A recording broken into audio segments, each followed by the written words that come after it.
Hello, everybody. How's it going? My name's Andrew. I will be your host and your English study buddy for today.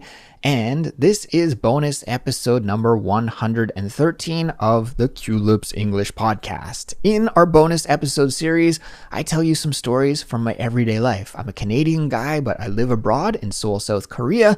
And I hope that by learning and listening and studying with my stories, you will be able to Big B. That stands for build your English fluency, increase your knowledge of the culture of English-speaking people, grow your vocabulary, and become a better and clearer English communicator. So if those are some of your goals, then you're in the right place, and I will do my best to help you achieve those goals. That's what I'm here to do. And yeah, your success makes me happy. So I'm going to work hard to try and help you achieve those goals. For each and every bonus episode, there is a 100% free interactive transcript and vocabulary glossary, which you can get just by following the link in the description for this episode. And if you are a Culips member, then we'll also include a comprehension quiz. So yeah, get those tools. I think they're very helpful. In my personal opinion, of course, I am biased. But many people have told me that they are awesome learning tools, and you can get them for free just by clicking the link in the description for this episode.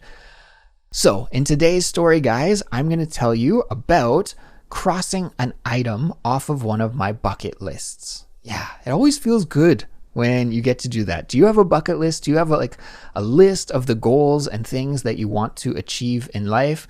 Probably many people out there listening do. And so that's what I'm going to share with you in this episode.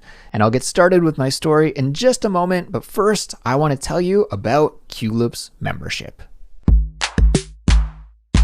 If you're ready to take your English to the next level, then I highly recommend signing up and becoming a Culips member. When you're a Culips member, you will get access to our learning materials that our expert team of English teachers have created to help you become a more fluent, a clearer, and a more confident English communicator. So this includes things like our interactive transcripts and helpful study guides for all of our episodes. In the study guides, you'll have detailed examples and explanations of the key vocabulary and idiomatic expressions that we think you need to know to improve your fluency and to sound more natural with your English speaking. There's also comprehension quizzes in there and questions that you can use for speaking practice and writing practice. The guides are super helpful and really great, in my opinion. But that's not all. You'll also get so much more. You'll be able to join our weekly speaking classes. So each week we have several different classes that you can join where we talk about a recent Culips episode. So we think this is just a really powerful way to learn English.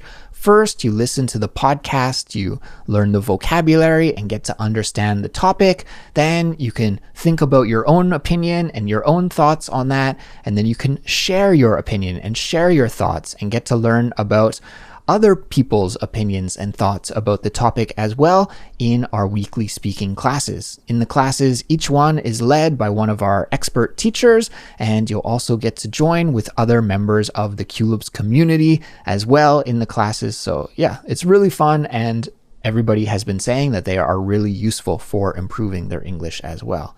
So that's just one of the many benefits and bonuses that you will get when you are a Culips member. To see all of the details and to sign up and become a member today for an affordable price, just visit our website, culips.com, and you can do that. Today, I'm going to talk about crossing an item off of my bucket list. And for those of you who don't know, a bucket list is just a list of things that you want to do before you die. So there's this expression in English, to kick the bucket, and to kick the bucket means die. So I think that's why we call it a bucket list.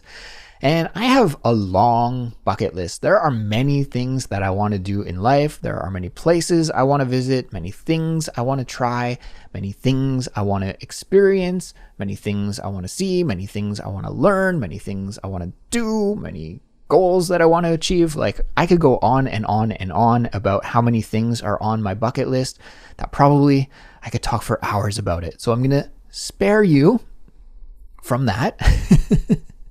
And I won't tell you about each and everything that is on my bucket list, but I will tell you about the one that I achieved recently. So for a long time, when people ask me this question, oh, Andrew, what are some of the things on your bucket list? Of course, I don't tell them everything, but I do share one thing. And that is that I want to learn how to cook some dish really, really well. It doesn't have to be like a really difficult dish. It doesn't have to be, a Korean food or a Canadian food. It just has to be something that, well, let me put it this way.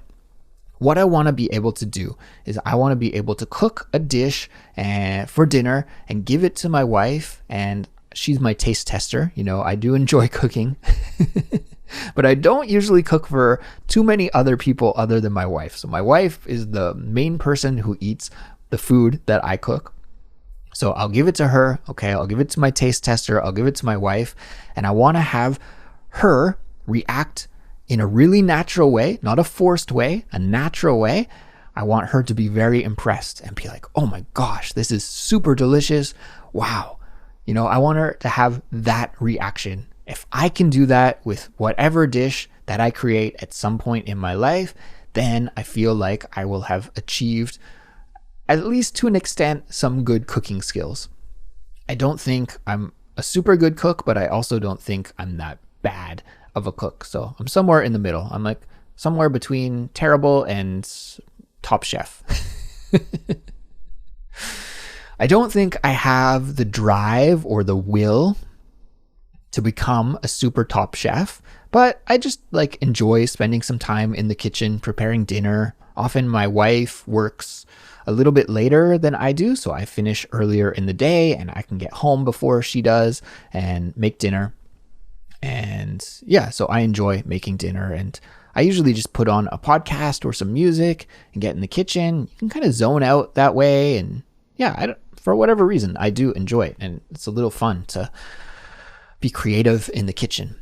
Anyways, so that's something that's been on my bucket list for a long time, is just learning how to cook a dish that I could serve to my wife and that she would really enjoy.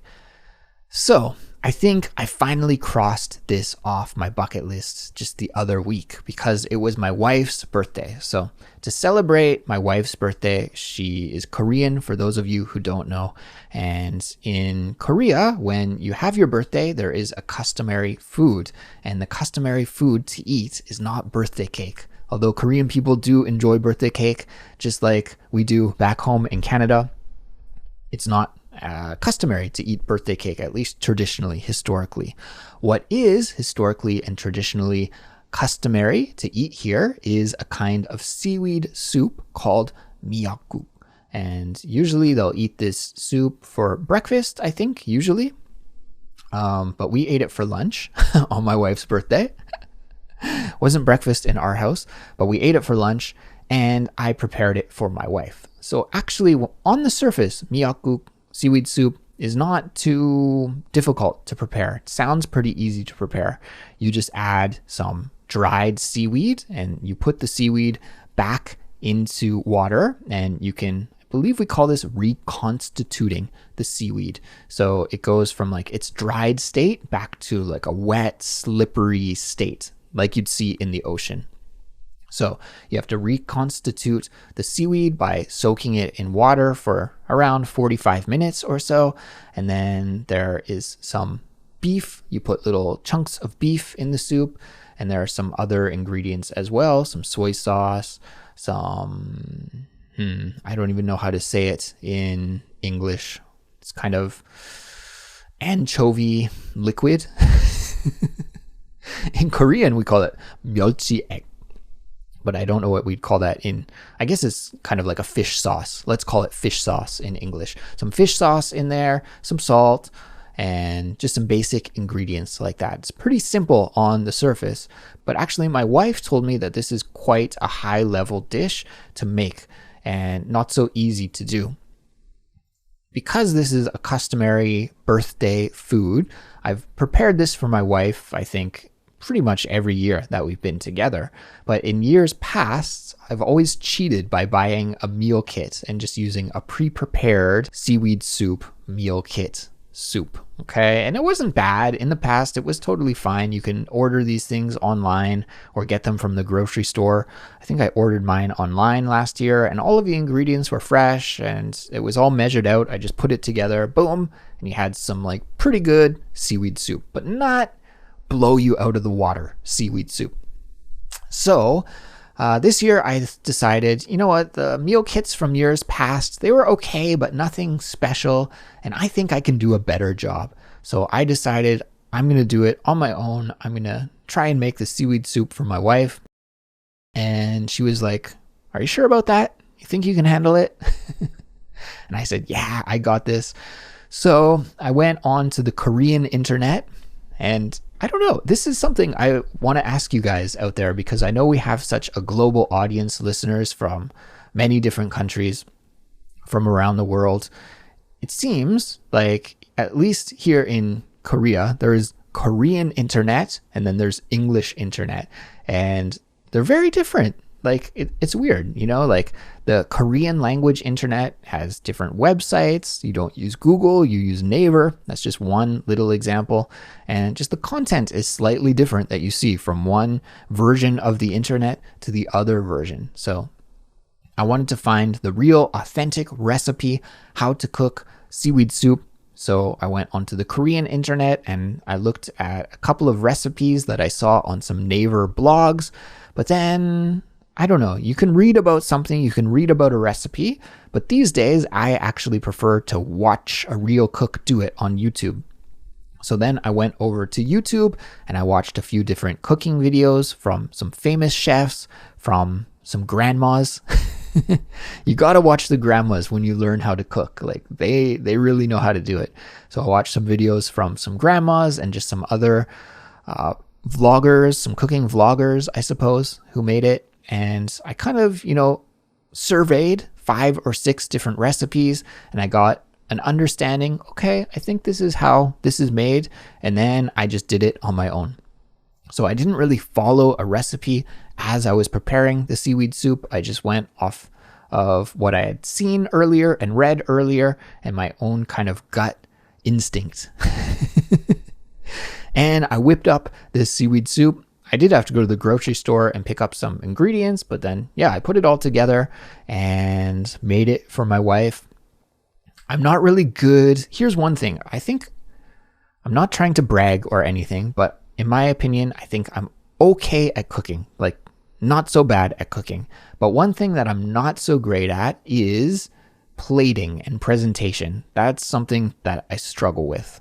On the other hand, my wife is super good with this aspect. Her plating is chef's kiss, we say, meaning really, really good. So yeah, that is something that I struggle with, is plating and presentation, but I tried my best to, you know, make it look good. And I also made some bulgogi, which is a kind of Korean beef dish as well. And I made some rice and I plated it as nicely as I could. And I set the table, and then I went and got my wife. I said, wife, happy birthday. Let's eat the seaweed soup. And so she was a little bit skeptical at first. She looked with a little bit of fear at the seaweed soup sitting in front of her on the table. But she tried it and she was pleasantly surprised. And she was like, oh my gosh, how did you make this? Did you make this? It's not from a restaurant. You did it? And her reaction was really genuine. And she legitimately enjoyed the soup and thought it was really good and praised me for doing a good job. And so in the back of my mind, I didn't tell her this. Maybe she'll listen to this episode and find out the story this way. I don't know. But I don't think she knew that I had this item on my bucket list. So in the back of my mind, I was kind of like, yes, all right, I did it. I crossed that item off my bucket list. I learned how to cook a dish, in this case, Korean style seaweed soup. And I made it myself. I presented it to my wife, and she really had a genuine reaction, and she thought that it was delicious. So I was A, happy to celebrate her birthday, and B, I was happy that I could celebrate her birthday by cooking something that she really enjoyed, but C, also selfishly I was happy that I was able to cross one of those items off of my bucket list. So I'm wondering about you. What are your items on your bucket list, and have you ever accomplished them? If you have, then I'm sure that you know that it feels pretty good when you cross off some of these items off of your bucket list. So where you can tell me about your bucket list goals for the future is our Discord community. Our Discord community is the place where Culips listeners gather. We hang out together, we practice our English, we talk about all types of things under the sun, and it's just an awesome place to hang out and get better and stronger and more confident with your English skills. You can join for free. Just follow the link in the description for this episode, and we'd love to have you join us there and hear about what's on your bucket list. So for the completion code for this episode, let's go with the word seaweed. Let's do it. That's kind of a random word. And so the completion code, what you should do is make an example sentence using this word seaweed. By sharing it on our YouTube page or our Instagram page or our Discord community, you will signal to me and signal to other Culips listeners that you have listened all the way to the end of this episode. And good luck. I'm very curious to see what kind of sentences we will have using this word seaweed. So you know what to do. This is your homework for this week. Go, go, go. And I'm looking forward to seeing those completion code sentences. All right, that's it for me for now, everyone. I hope you have a great week ahead. Happy English learning as always, and I'll catch you in the next episode. Until then, goodbye.